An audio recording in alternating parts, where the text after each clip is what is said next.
Hey, what's going on, everybody? I am currently on vacation until July 29th. So what I did was I pre-recorded a bunch of great interviews and fantastic conversation with so many wonderful guests. You will continue to see them posted over the duration of when I am away. So I can't thank you enough for still tuning in. And real quickly, before we dive into it, if you are new to the channel, make sure you hit that subscribe button and that thumbs up button as well. It goes a long way. And secondly, if you are looking to buy tickets for any event out there, if you are a new user to SeatGeek, you get $20 off of your purchase by utilizing the promo code Brodes. That's $20 off of your tickets. It eliminates those fees. It's a no-brainer. Thank you all so much and enjoy the show. Brodes Media.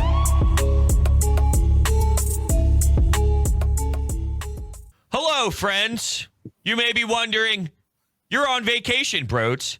How is this happening? Is this magic? No, it's called pre-recording a show before I leave. Hello! This is Marc Farzetta. I'm Hunter Brody, and this is how we're beginning a show. How are you, Farzy? I'm doing great, and I'm really honored to be on the show because I've been doing nothing but just perusing the internet for the last week, and there's a couple of stories about some young guys. I'm not sure which is which. Are you the young guy that is either slaying your mom's friends, or are you the guy that got the afternoon show at the Fanatic? Which one are you? Because those are the only two stories I've seen this week, and I'm curious. You're about to get married, so I'm going to assume you're not the guy slaying his mom's friends. But per sources. That was amazing. I did not see that coming. What an absolute curveball. But look, I appreciate it. Yes, I am very excited for 97.5 The Fanatic, 2 to 6, Tyrone Johnson, Ricky Bowe, Jen Scordo. It's going to be a lot of fun. So, sure. Yeah, thanks for that, man. It's crazy world. Crazy world. Yeah, and you bastard. You text me to come on the show before I could text you to say congratulations. Now my congratulations seems insincere. Damn it. Well, you know what? I was thinking that, too. The moment everything happened, I kept checking my phone. I'm like, when's Farzy, that motherfucker, going to text me? All right? When's this guy going to shoot me a text? Yeah, right. No, but in all seriousness, thank you very much. It's going to be best, and I can't wait. But yeah, look, I get married on Saturday. We're recording this on Friday, so I'm getting married tomorrow. Crazy. And then we're going to Greece. So there's so much going on. I can't even handle it. My dogs are fighting over dinner. We got to bring one dog to the vet because his tooth got knocked out. You can't make this stuff up, Farzy. So, hey, how about the Flyers? What? No, you are more exciting than the Flyers, and I'm not even kidding. That was the perfect segue, because right now you're doing everything to enjoy the hell out of your life and give joy to people that you love in your life, while the Flyers are saying, to hell with all of you. This is such an unbelievably disappointing offseason for the Flyers, and I don't just mean Johnny Gaudreau, who I think you may have met once or twice, but it's disappointing they didn't get him. I thought if they were going to do smaller moves, it was going to be a buildup to getting Johnny Gaudreau here in Philadelphia. And they just did smaller moves to do smaller moves, but yet in the process are trying to tell you about a retooling when I think everyone can acknowledge right now it's a flat-out rebuild. And with that rebuild, they're trading away draft picks for a good defenseman, but certainly not somebody that could change your offense like a guy like DeBrincat, for instance, and they're out on that trade. And I understand it was more expensive, but you're getting back a lot more in return. So I look at it, I'm like, how do you tell me this is a rebuild while in the process you're trading away picks for not that much of a return on your investment, and they're signing some of those same mediocre players that you had before while you were a bad hockey team? So I don't really know how to wrap my head around the Flyers and what they're doing right now, other than they're doing a crappy job of tanking, because this isn't how you do it. You're supposed to acquire assets. And to me, I'm just out on Chuck Fletcher. Yeah, I'm right there with you. And I'll be honest, I remember about, what was it, maybe 5, 6, 7 months ago, however long it was, maybe it was shorter than that, but Dave Scott and Chuck Fletcher sat up there and talked about how we're going to aggressively retool. And it got mocked because they fell very, very, very, very short of expectations. But I said, pump the brakes a little bit. I'm I'm not specifically out on that as long as they execute it properly. And the way to execute that properly would be you bring in a Johnny Gaudreau, a 7-year contract, a big face who can give you 80 to 100 points. Like, that is an aggressive retool. You bring in a defenseman like Tony DeAngelo who could help out on the power play, which sucked last year. He could be a big point producer on that blue line. That is an aggressive retool. So if you were to do it properly, honestly, I wouldn't have been angry about it. Then I saw what they did on the first free agency window there, where you bring back Justin Braun, which Chuck Fletcher said he added to the blue line. That's not an addition. He was here last year. You didn't add Justin Braun, really. You're just running it back with him. And then Delorier, a goon who sucks for 4 years. I mean, that's when, because I was trying to sell a bit of optimism, and then the next day I called it the line change episode because it was a big line change. I switched completely. That was a disaster, dude. Yeah, I've been cleaning out my basement as I've told you, and I recently found some old memorabilia, stuff that I had in like my room as a kid that my mom brought over. And what's really awesome is like there's old sports memorabilia, like, pictures of Bobby Clark smiling with no teeth, Bernie Parent with the cigar, like stuff like that with Flyers. And then I'm thinking about the faces of the Flyers over the years, the great Flyer faces. And then, most recently Claude Giroux and stuff like that, getting to know him, doing some charity events for him and all that stuff. Couldn't be happier for him in Ottawa, whatever. But then I come across, the guy that does Philly word art. I come across a gritty Philly word art. And I go, holy pots and pans, that is literally the face of the Flyers now. And like, hey, nothing against the mascot, whatever. But like, that is now the face of your team. Like Carter Hart, I'd love for him to be the face of the team, but he hasn't taken that huge leap where, hey, it doesn't matter who's the defense in front of him. He's shutting guys down left and right. But that's it. That is now the face of the organization. A mascot that's 5 years old in gritty. And I thought, wow, how the mighty have fallen. And it's just disappointing. And it's disappointment after disappointment the way this offseason has gone on. Basically, the biggest free agent in the market said, please find a way to create cap space. I will do anything. And yeah. I know other teams knew that, so don't get me wrong. It probably is harder if you're Chuck Fletcher with JVR's deal and knowing that a team might want that first-round pick that you got from Claude Giroux trade or whatever it is. But it's crazy that he's going to sit up there afterwards and say that he wasn't in the sweeps. It was you're lying. We're not stupid. I mean, you say that to try and save face because you know you didn't acquire him. Yet think about how dumb it is when everybody knows that he wants to be home and you're saying, yeah, we wanted nothing to do with him. That's just as stupid. So, what are we doing? He went to Columbus. The Columbus Blue Jackets have now trumped past whatever the Philadelphia Flyers. What world does that happen in? Like, you know what? Honestly, you know what it feels like? Because I've been thinking about this a lot, and I've been going to dark recesses in my mind with this, my friend. And this is what it feels like. It feels like being a Sixers fan and Ed Snyder owned the Sixers. That wasn't like a glorious time. I understand they had the one run with Allen Iverson. That was Pat Croce really pushing a lot of those buttons. But for the vast majority of Comcast and Ed Snyder owning the Sixers were like this other team that they just happened to, it fell into their lap. But I miss the days of Ed Snyder owning the Flyers where you felt like every single year they're going to do whatever it takes to at least be in the conversation to make a deep playoff run. And now it doesn't feel like that at all. And to your point, I wasn't all for Johnny Gaudreau because of the money, but you can't make moves in an attempt to win now and one of those moves aren't getting Johnny Gaudreau or getting Alex DeBrincat. Instead, you go into this offseason with trading away picks, bringing in average talent at best or a goon, like you just mentioned, and that doesn't help you win now. Make a decision. Are you tanking? Are you packing it in? Or are you going to try? Like, right now, it feels like the Flyers are trying to stay in hockey purgatory, where maybe they're a playoff team or maybe they're going to be terrible. But I want them to give us something that makes us think something special is about to happen, and it feels like we are miles away from that. Yeah, no, that's fair. I mean, they basically made some moves, like when you get Tony, and it's like, okay, but they stopped short of the big one. So you're like 1 foot in, 1 foot out. What are you doing? It seems you're confused, and so that makes all of us confused. And normally I'm the last to crack, right? I see Flyers Twitter is worse than Sixers Twitter. It's worse than Eagles Twitter. It's the worst fan base ever on social media. So I like to stay away from that. But when I now start feeling that I am part of them and I am one in a respectful playful way, like, hey, I'm with you, fellas, that's when the Flyers need to know we're screwed. And that's basically where we're at. But we'll transition here because we'll bounce around a lot of these squads. And someone else who has been struggling, and I can't believe I'm segueing into the Philly squad with this one, but Nick Castellanos, woof. What is going on with him? Outside part of the plate, 7 feet off, slider, swing and miss. Right field, ball's going over his head. He's got no idea how to play the outfield. I am stunned that we're sitting here mid-July still saying, yo, dude, figure it out. I said that 3 months ago. We're still saying it. One of the biggest disappointments, probably the biggest disappointment with Rob Thompson taking over, is that he's done nothing to try to put a fire under Nick Castellanos. And I think it comes down to him needing time off.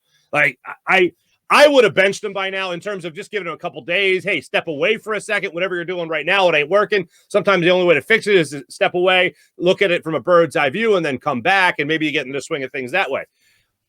I think he's going to take the All-Star break and then give him another week or two to try to figure it out. And if that doesn't do it, then I think you got to seriously consider a possibility of moving Rhys Hoskins back to the outfield, Derek Hall at first base. You got to do something to jumpstart this offense, because the same thing over and over again, as we all know, is insanity. And right now with Nick Castellanos, this is insanity. He is nowhere near the hitter you thought he'd be when he'd come here. And the power numbers are god-awful. You know, in June, obviously he hit a home run on the last day of June. He had not gone through an entire month, a homerless month, since 2015. And yet, in his first year as a Philadelphia Philly, after signing that big contract and being the guy that John Middleton said is the guy that's worth going into the luxury tax for, he has virtually a homerless month, hits 1 home run in the month of June. Where's the power numbers of a guy that's going to hit 3, 4, or at worst 5 for you in that lineup? It's awful, and especially without Bryce Harper, with not having Gene Segura for the amount of time you've had it, even a guy like Camargo, who's a decent fill-in guy, you need that bat in that lineup to get hot, and he's been the farthest thing from it since he's been here. So he's a weird dude, right? He's a strange cat, I'd say. Yeah. When he speaks to the media, sometimes it rubs me off the wrong way. I'll be honest. It's like, really? That's kind of the approach you're taking? But whatever. That's his personality, and he's staying true to himself. So I bring that up because I don't think he's the guy that monitors what others are saying, or he's not really taking the approach of, let me see what social media is like, this or that. But I just wonder, is this a part of, oh, damn, this isn't Cincinnati anymore. This is Philadelphia. But every time I bring that up, I always counter myself by saying he just doesn't seem like he's got the personality to give a damn what Marc Farzetta or Hunter Brody is even saying about him, because he's an odd dude. I mean, I think he is laser. I mean, look, the proof isn't in the pudding with his numbers, certainly not this year. But I think he is a laser-focused guy on baseball. And I wish that meant that he was going to be a better hitter for the Phillies than he was in the first half of the season. But this is a guy at his introductory press conference that said, I don't have a college degree, I hit baseballs. Like, that's the easiest, most simplistic way of looking at something. And I admire that in a way. But when you do see him do a post-game interview, and it's been a minute since he has done one, he's got no interest in having a conversation with anybody in the media. And I'm not saying he's an outright jerk or anything ridiculous or over the top like that. I just think the only thing he cares about is baseball. I'm hoping that isn't leading to him overthinking situations, because we all know baseball players are strange animals. And once they get inside their own head, that's when they really start having faulting at the plate. And that's what we've seen a lot from him all year.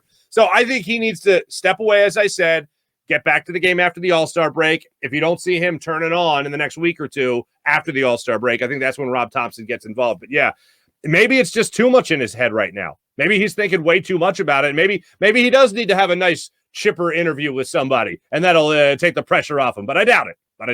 I never heard, by the way, anyone mention throwing Rhys back out to the outfield in a positive light. But desperation. Desperation. I don't even want to say positive, but desperation.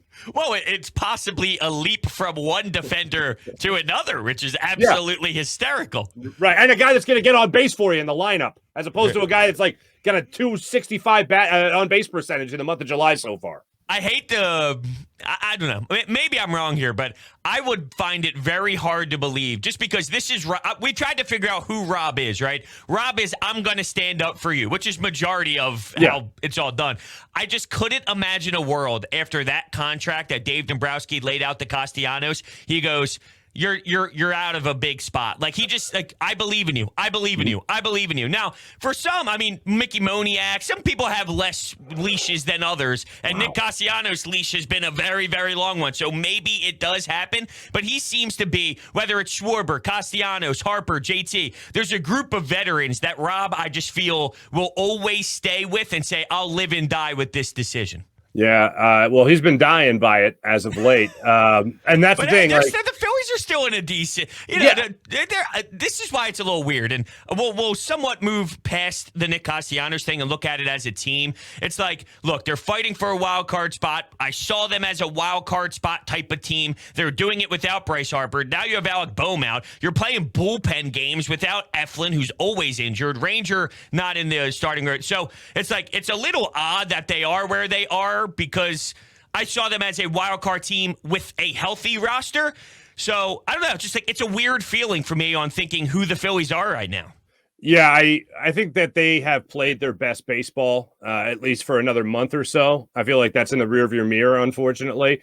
But again, it all depends on a guy like Castellanos getting hot. It depends on guys coming back off the injured list. You need other guys than Kyle Schwarber to really get hot in this lineup, and that's unfortunate. But yeah, I saw him as a wild card team too, mostly because they expanded the wild card in baseball, which we know. But I don't think that they're going to actually get that wild card unless they can start relying on other guys in the lineup. Now, we talked about it a second ago with the Flyers. Like, you can't brag about re-signing a guy and acting like he wasn't here already. But I think come the trade deadline, the Phillies might make a minor move to bolster their bullpen, maybe get another arm out there, somebody that's going to be a lot better option than Jarius Familia, for instance. But I think what the Phillies are going to end up doing is considering Bryce Harper to be that acquisition before September, hopefully. I think they're going to consider a guy like Gene Segura to be an acquisition. You don't want him to think like that. You want him to think bigger and broader. But I think ultimately we're just going to get a very similar type of Ed Wade middle relief type of arm that is better than what you have already, which isn't a high bar compared to Familia. And you're going to end up just wishing and hoping guys come back 100% healthy whenever it is that they come off the IL. But real quick, you mentioned Mickey Moniak a second ago. I never thought I'd have to beg a franchise to play a number 1 overall pick. Like, usually that's the guy they're making excuses for to play. And now it's like, oh, God, no, we need more Odubel Herrera. And like, Matt Veerling's been fine, but I would like to see him play a little bit more third base, especially with the current situation that they're in with Alec Bowman. And give Moniak a little bit more time to sink or swim. You know, Bryson Stott has more games under his belt already than Mickey Moniak. Like, that's crazy to think about. Yeah, you might be a little higher on Mickey than me, but with Alec Bowman not being in the lineup with the finger and all, putting Matt Veerling at third does open up the door. I'm not an Odubel Herrera fan by any means, but I will say, if I'm objectively going to analyze this roster, and it makes me sick to say this, but he might be unfortunately, he might end up being your best option in center field. When, like, I really despise making that comment.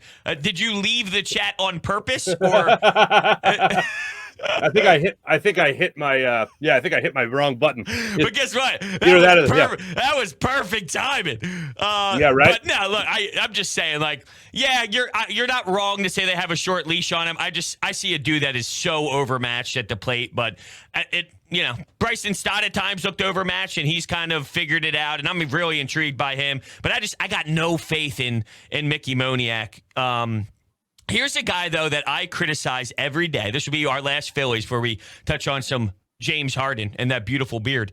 I rip this guy to shreds, and I do it because it's that cliche of when a coach is hard on you, it's because he knows there's more in you. It's almost like the father's disappointed in you. That's worse than hearing that he's mad at you.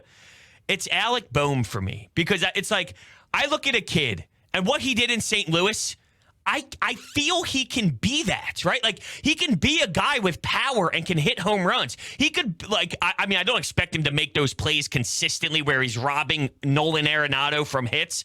So his defense is what it is. But the reason why we're okay with Rhys Hoskins is because he could take over a 2-week span with his offense, even if his defense is horrendous. Alec Bowman is going to be a bad defender, but if he can show me more power, I guess I'm just not satisfied, even though he's hitting a lot of singles and it's a 265, a 268 batting average, and it's not horrendous. I just look and I'm like, dude, there is so much more in that body frame that I need to get out of you. And then you see it in St. Louis. It's like, there it is. And unfortunately, he gets injured. So I have a love-hate relationship with him. It's like, I need more, because if you're just a singles 260 guy, at some point I move on from that personally. Oh, I think a lot of people were ready to move on from him coming out of spring training. I remember people talking about, Bryson Stott needs to be the everyday third baseman. And I'm like, there's still potential in Alec Bowman, and not everybody can play the hot corner. I'm not saying he's a gold glover by any means. I'm on the same wavelength as you, is that he's not a very good third baseman.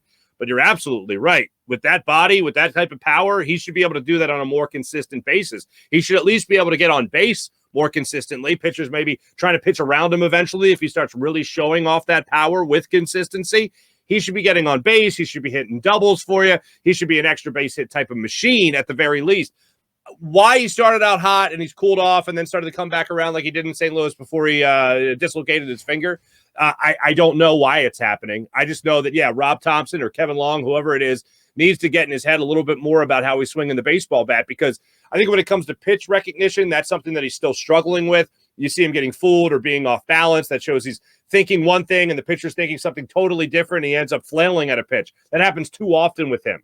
But when he guesses right and he's able to jump on a fastball, for instance, or wait for that hanging curveball, that's where you see that power. He hits those mistakes. And when we talk about hitters hitting mistakes, a lot of times when you're talking about that, you're also talking about home run hitters hitting mistakes. And that's what he is trying to do and needs to do more of as a hitter, is let those home runs be mistakes. It happens a lot in baseball. You always hear that from great players. Home runs should be mistakes, not just hitting mistakes. That's on him. That's on Alec Bowman, where he needs to wait, be patient, and just try to make good contact. And if it happens to go over the wall, hey, happy accident for everybody. But the only way he's going to start doing that if he stops pressing at the plate. Yeah, we'll see what ends up happening. I mean, it's ride or die with this team, man. But I'll tell you what, I have fallen in love with Kyle Schwarber. This guy is just unbelievable. He's a pro's pro, and he's helping carry in the squad without Bryce. All right, quickly. The 76ers, James Harden, Michael Rubin giving him a bunch of money under the table. Am I right? I mean, come on now. That's the most obvious thing in the world. Yeah. But just from a broad sense here, looking at what they've done, P.J. Tucker, Daniel House, they acquired Melton with the trade with Memphis. So, Harden taking a little bit of some short money, if you will. Whatever happens behind the scenes happens. And here we go. We have a squad. What are you thinking? I'm thinking the Sixers they should be favorites to make it to at least the Eastern Conference Finals. I mean, if that's not the expectation, then what are we even doing here? Why are we even having an off season? If that's not the expectation going into this year, then just blow it up already, because I'm tired of waiting for the process to bear fruit. And I'm tired of even bringing up the process in a way to bear fruit. Like people talk about, it was worth it because you have Joel Embiid. You can tank for one great player. Okay. You can tank. This was about a process. This is prolonged losing, where two of the number one overall picks you got ended up not really panning out here, unfortunately. But I think finally bolstering the bench, getting a healthy James Harden. I don't know if you read the article, by the way, and I want to make sure I pronounce this right. HOTLINE.com. Did you read this article? Are they the sister station of Ballsack Sports? No, this is like a luxury lifestyle, like fancy watches, clothes, the whole thing. And they did this in-depth piece on James Harden, where James Harden's talking about how much Call of Duty he plays and how much he loves that to relax, but how this offseason is all about basketball and he wants to come back and continue his legacy and all that stuff. And the interview was done before the contract was signed at $15 million, or the $15 million pay cut. So it talked about a possible $270 million deal, even though the article got released yesterday. And he just talked about his dedication, his weight, managing his weight and how much it sucks because he likes to eat all the time, but he's got to really watch that, especially now that he's older, and how committed he is to basketball this offseason. This is in light of talking about taco chains that he owns in like Los Angeles. This is about Crunch Fitness in Houston. This is about starting his own wine label.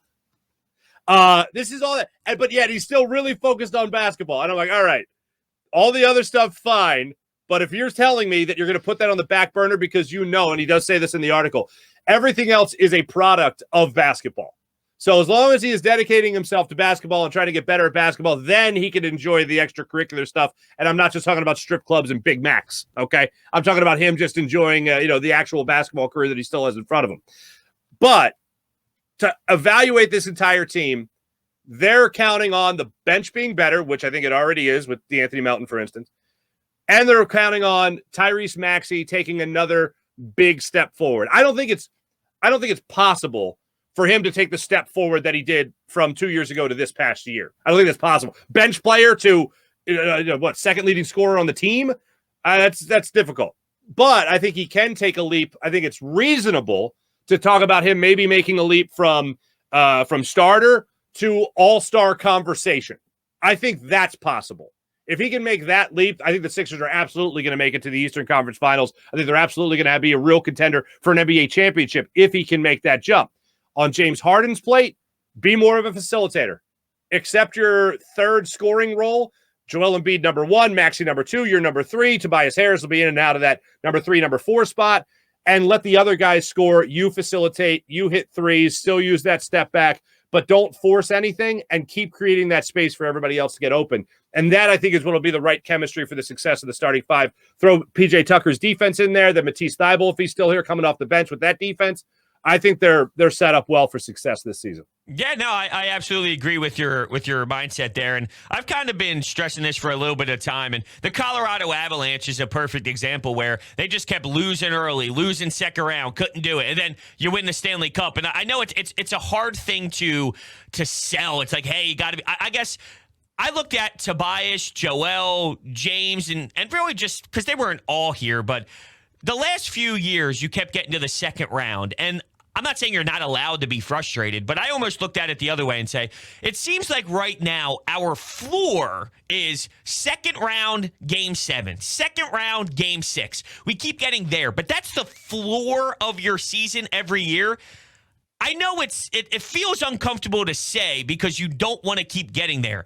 But if there's something to what you have, if that is your floor, it's how do we get over this? How can we separate ourselves by 2 games? I'd rather be in the conversation of how do we get ourselves 2 games farther than how do we get ourselves a series and 20 more regular season games farther from where we are. You know what I'm saying? So it's more of like an optimistic view on getting stuck in the second round in game 7 and 6. But all I'm saying is I look at the roster and I go, that means there's something to a lot of these pieces, but there are moves that need to be made, whether it's a P.J. Tucker, a Tyrese Maxey taking a bigger step, a James Harden being a little bit more picky when he we need more than 2 shots in the second half of a playoff game. Sure. Things like that. Is that enough? We'll find out. But I've always been more optimistic on getting stuck in the second round than most because you look at a lot of these teams that do win, you just remember, they won a championship. Well, the Bucks just didn't win a championship. There were talks about Mike Budenholzer being pathetic and being horrible, and they can't do this and that. It's like you forget about the journey of the other teams, too, because you just watch them win the trophy, and you don't care about their journey as much. All teams have to go through some of these tough losses and emotional games before they finally raise the trophy. So that's kind of my look on it. Yeah, I don't think we can underestimate the acquisition of P.J. Tucker. And the guy that I think a lot of people go back to, especially people from the older generation, if they go back to Pete Rose and what he did for the Phillies in the late 70s and early 80s in terms of telling Mike Schmidt just how good he really was. Like, hey, do you know how terrified pitchers are when you step in the box? Like, I think sometimes if there's a changing of the guard or an outside voice comes in that has had success elsewhere, like P.J. Tucker, for instance, I think when that guy speaks, he's going to be listened to. And I think the messages he'll send this team, both with how he plays the game and things he'll actually say, will speak volumes, both metaphorically and literally, to this club that has just not been able to find a way to win. Harden hasn't won, obviously. Joel Embiid hasn't done that. And you look at the rest of this lineup, they haven't done. Tobias Harris been around a long time. He hasn't won either. P.J. Tucker coming in here could give this team a good perspective on who they are and who they could be if things go their way this season. Farzy, you are a great man. Thank you so much for joining me as I'm away in Greece right now, as this airs, probably with a couple of drinks in my hand and some grapes being fed right on this tongue. Oh, that's great. Well, hey, good for you. Congratulations on your personal life and your professional life, my friend. You deserve every ounce of it, and I know you'll be great. Well, at least in the radio thing. The marriage, I can't contest, but I'm just saying, the radio, I know you'll be great. That dishwasher's always full, baby. Always full. But look, the Farzy Show, man. Where can people get you? I'll have all your information in the links below. But yeah, Farzy Show. Where, when, and where? Across all social media platforms, most notably YouTube and Twitter, Facebook Live, all that fun stuff. And you guys can catch me, obviously, on Twitter as well, at Marc Farzetta and at Farzy Show every day, Monday through Friday, 6 a.m. to 7 a.m. The new episode drops every day at 6 a.m. So that's how we like to do it. And one day I'll be just like you, Brodes. You know what? You are so dedicated that I watched an episode of you at 6 a.m. on a boat, like kayaking down the river. So shame on me for thinking that the next week and a half I shouldn't be doing the same. I'll tell my wife that you said it's mandatory to have to do it on vacation. This game we're playing right here on the digital world, it's universal, my friend. You get on a boat in Mykonos, right? You have a couple of whatever they drink, Mykonos lights, I don't know. And you get out there in your banana hammock, you get on the kayak, go out there and start talking to me about the Flyers, man. That's what you got to do. Maybe you do a little scouting for the Sixers there in Greece. I hear they got some freaks playing basketball. You might as well bring one to the Sixers.